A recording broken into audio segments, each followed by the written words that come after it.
Formulas बताएंगे integration के। अगर आप इंटीग्रेशन को पढ़ रहे हैं इंटर में या फिर बीएससी में या फिर उससे ऑनवर्ड, तो आपको ये कम से कम ये फार्मूलाज ज़रूर आने चाहिए। तो लेट्स बिगिन।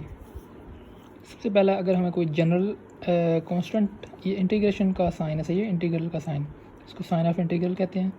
इसको ऐसे स्नेक कह सकते हैं, स्नेक टाइप।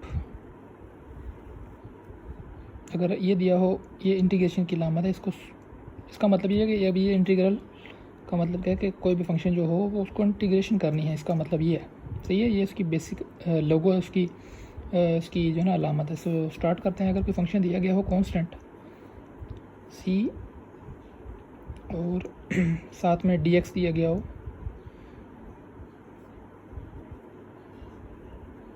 तो इसको किस तरह से करेंगे, इसका थोड़ा सा बेसिक तो आपको पता ही होगा, वैसे कांस्टेंट को पीछे ले जाएंगे। पर इसको करने का तरीका क्या है, कांस्टेंट को बाहर वैसे जनरल में, कांस्टेंट से मुराद कोई भी कांस्टेंट टर्म हो सकती है, 1 2 3 सो ऑन, या फिर कोई भी इंटीजर। फिर इंटीग्रल ऐसे ही आ जाएगा, फिर पीछे रह जाएगा 1 dx,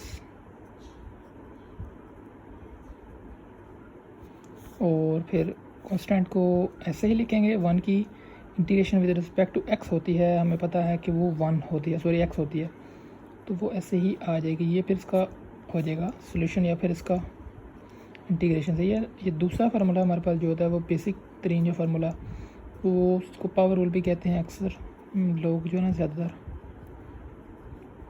थोड़ा सा मैं सॉरी करता हूँ कि अगर मेरी थोड़ी राइटिंग इतनी नहीं क्लियर है, तो फिर भी आप अगर समझ आ रही तो आप थोड़ा सा ना मादर से देख लीजिएगा। पावर रूल लगाएंगे इस पर। पावर रूल किस तरह से लगता है कि पावर में एक ऐड करते हैं, उसको डिवाइड करते हैं, पर वो लगाएंगे कैसे, जब अगर पावर के बगैर वेरिएबल का आगे डेरिवेटिव पड़ा हो। एक्स का डेरिवेटिव क्या होता है, 1 होता है, विद रिस्पेक्ट टू एक्स 1 होता है, वो आगे बड़ा होगा, तो वो तो हमें पता है कि इधर पड़ा होगा कहीं ना कहीं, ना भी हो तो हमें पता है, क्योंकि 1 की वैल्यू उसको कोई फ़र्क नहीं पड़ता। अगर उसको इधर लिख दें तो उसका, ना भी लिखें तो कोई फ़र्क नहीं, लिखें भी तो कोई फ़र्क नहीं, सही है। तो फिर ये होगा, पावर लगा देंगे डायरेक्टली, ये dx ख़त्म हो जाएगा, इंटीग्रल ख़त्म हो जाएगा, x की पावर n, पावर ऐड करेंगे 1 और उसी से डिवाइड कर देंगे, सही है। आगे कांस्टेंट वो बात की बात है, वो बात के किसी वीडियो में देखेंगे। अभी के लिए आपके लिए अगला फार्मूला क्या है, अगर आपको कोई फंक्शन दिया गया हो, लेट्स सपोज फ्रैक्शन की फॉर्म में, यानी 1 के ओवर में, या फिर किसी भी इस तरह से फंक्शन जो कि बटे में लिखा हो, और उसकी इंटीग्रेशन आपने करनी है, तो पहले तो आपने उसका देखना है कि जो नीचे वाली वैल्यू है, नीचे वाला जो फंक्शन है, उसका डेरिवेटिव क्या ऊपर तो नहीं पड़ा हुआ। अगर तो नहीं पड़ा हुआ तो आपने किसी तरह से उसका वेरिएबल या फिर जो भी टर्म होगी उसका डेरिवेटिव ऊपर बनाने की कोशिश करनी है। तो उस पर आप ये फार्मूला आसानी से लगा सकते हैं, ln ऑफ x।